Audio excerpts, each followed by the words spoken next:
বিসমিল্লাহির রহমানির রহিম। আসসালামু আলাইকুম। আমি ব্রিগেডিয়ার জেনারেল রোকন। আমার ভাবনায় আপনাদেরকে আমন্ত্রণ জানাচ্ছি। সবার আগে আমি বলে রাখি, দেশের বিরাজমান পরিস্থিতির কারণে আমি ইচ্ছা থাকা সত্ত্বেও আমার ভিডিওগুলো করা হয়নি। ইদানিং আমি আমার ইউটিউব চ্যানেলে যখনই কোনো ভাবনার উদয় হয়, দেশের পরিস্থিতি, সামরিক বাহিনী, রাজনৈতিক পরিস্থিতি ইত্যাদি নিয়ে, আমি এই ভাবনা আপনাদের সাথে শেয়ার করার চেষ্টা করি। আশা করি আপনারা সাবস্ক্রাইব করবেন এবং বেশি বেশি করে শেয়ার করবেন। আজকে আমি কিছু বিষয় নিয়ে আলোকপাত করতে চাই। তা হচ্ছে, প্রথমেই আমি বলতে চাই যে আমাদের প্রধান উপদেষ্টা ডক্টর ইউনূস একজন বিশ্বখ্যাত ব্যক্তি। তার প্রজ্ঞা, জ্ঞান, অভিজ্ঞতা ইত্যাদির ব্যাপারে কারো কোনো সংশয় নেই, কারো কোনো সন্দেহ নেই। অবিচল আস্থা নিয়ে ছাত্র জনতা এবং দেশের জনগণ তার উপর নূতন সরকারের দায়িত্ব অর্পণ করেছেন। আমাদের অনেকের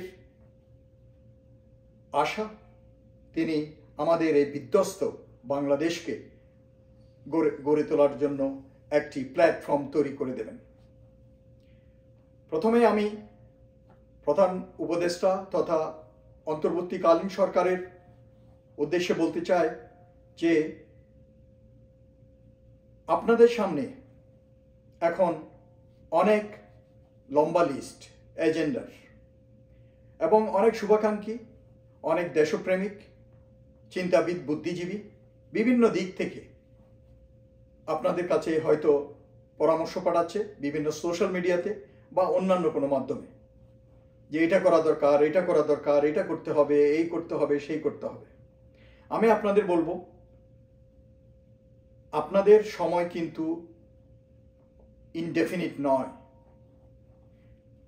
কাজেই আপনাদেরকে যত কম সময়ে যেই জিনিসগুলো না করলেই নয়, এই বিধ্বস্ত পৌঁছে যাওয়া বাংলাদেশকে সঠিক অবস্থায় নিয়ে আসার জন্য করতে হবে, তাই করা দরকার। যেমন কিছু বিষয় আমি আলাপ করতে চাই।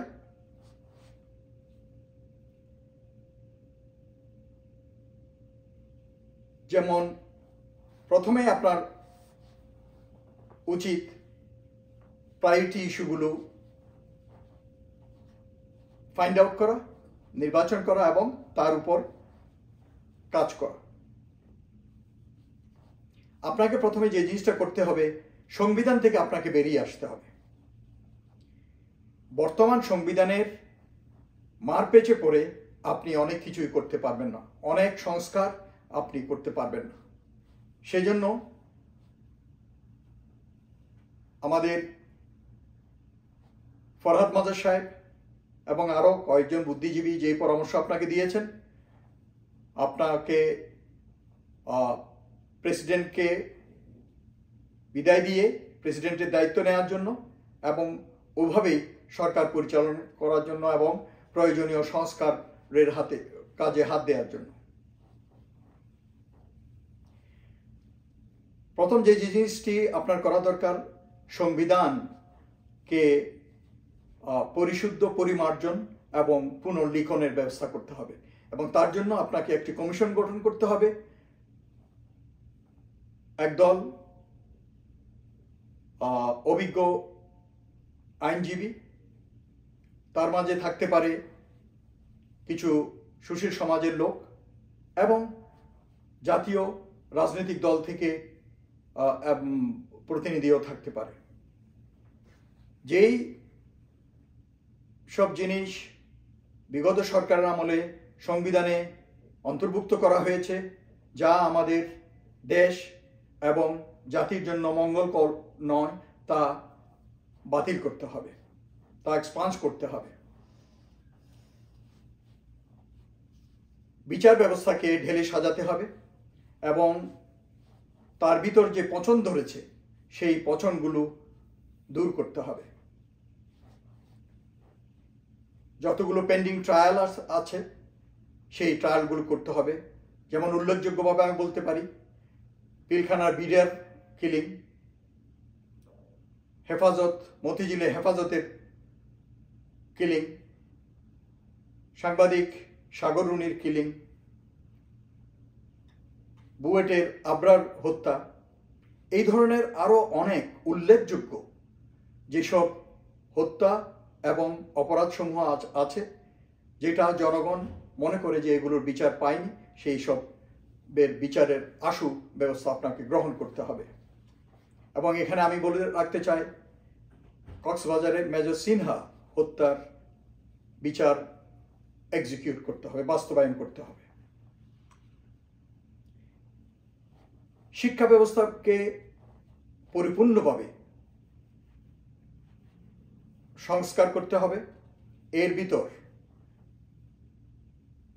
যত সব জঞ্জাল আছে তা ক্লিয়ার করতে হবে। সিলেবাসে যেসব জিনিস নূতন রাজনৈতিক আদর্শ সম্বলিত কারিকুলাম ঢুকানো হয়েছে এগুলোকে বাতিল করতে হবে এবং চরিত্র গঠনমূলক, আদর্শমূলক, দেশপ্রেম, ধর্ম, সংস্কৃতি এসবের ভিত্তিতে সিলেবাসে বিষয়সমূহ অন্তর্ভুক্ত করা উচিত। টেক্সট বুকে এসব অন্তর্ভুক্ত করা উচিত এবং টেক্সট বই আমাদের দেশে প্রিন্ট করতে হবে, ভারতে নয়, যেটা খুনি হাসিনার শাসনামলে করা হয়েছে। সামরিক বেসামরিক যে সকল গোয়েন্দা সংস্থা আছে সেগুলোকে সংস্কার করতে হবে, তাদের একটি সঠিক অর্গানোগ্রামের আন্ডারে নিয়ে আসতে হবে। বিশেষ করে ডিজিএফ এর কথা আমি বলবো এখানে। ডিজিএফআইকে তার ক্লাসিক্যাল রোলে কাজ করতে দিতে হবে।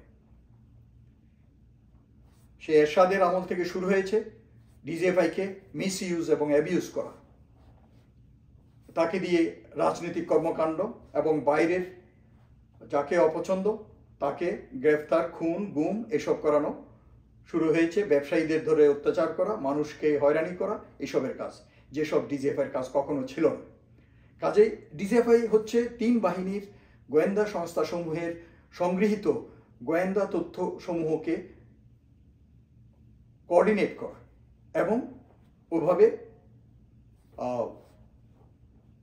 সেনা বাহিনী প্রধান এবং মাননীয় প্রধানমন্ত্রীকে, অর্থাৎ ডিফেন্স মিনিস্টার যিনি, তাকে ওই ইনফরমেশনগুলো প্রোভাইড করা, কিন্তু তা হচ্ছে না।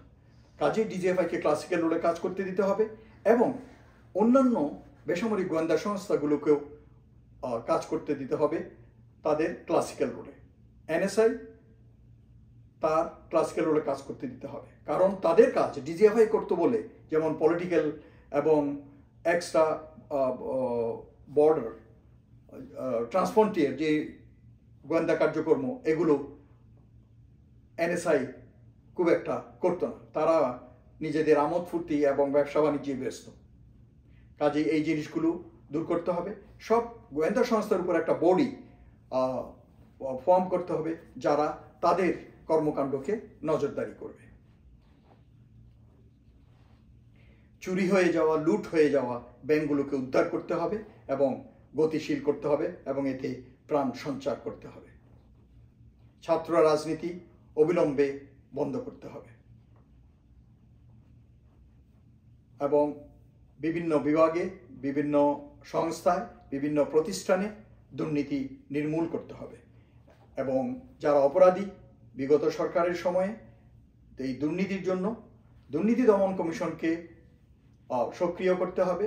তাদের মাধ্যমে যারা অপরাধী তাদেরকে শাস্তির ব্যবস্থা করতে হবে।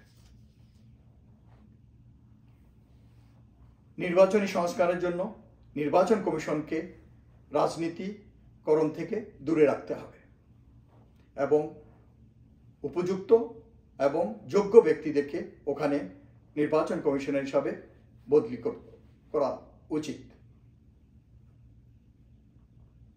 জনগণের আস্থা সরকারি প্রতিষ্ঠানসমূহের উপর নাই বললেই চলে এবং এই আস্থা ফিরিয়ে আনার চেষ্টা করতে হবে তাদের সেবা মান উন্নয়নের মাধ্যমে।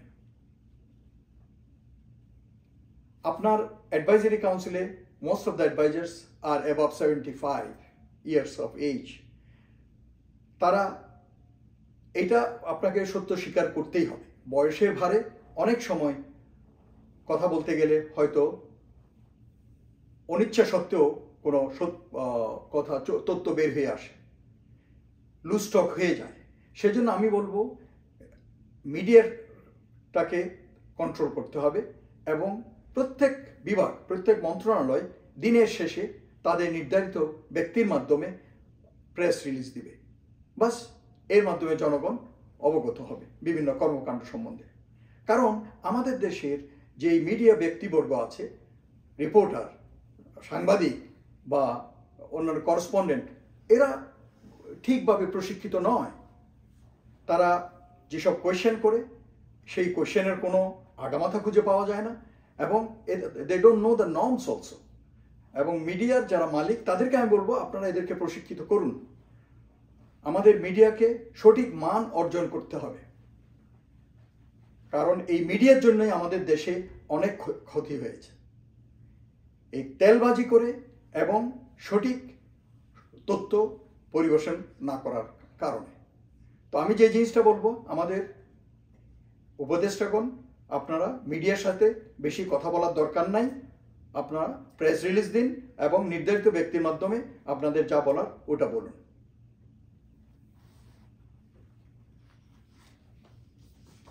আজকের মতো আমার এই বলার ছিল, বাকি পরবর্তীতে ইনশাল্লাহ নিয়ে হাজির হব। আসসালামু আলাইকুম। আল্লাহ।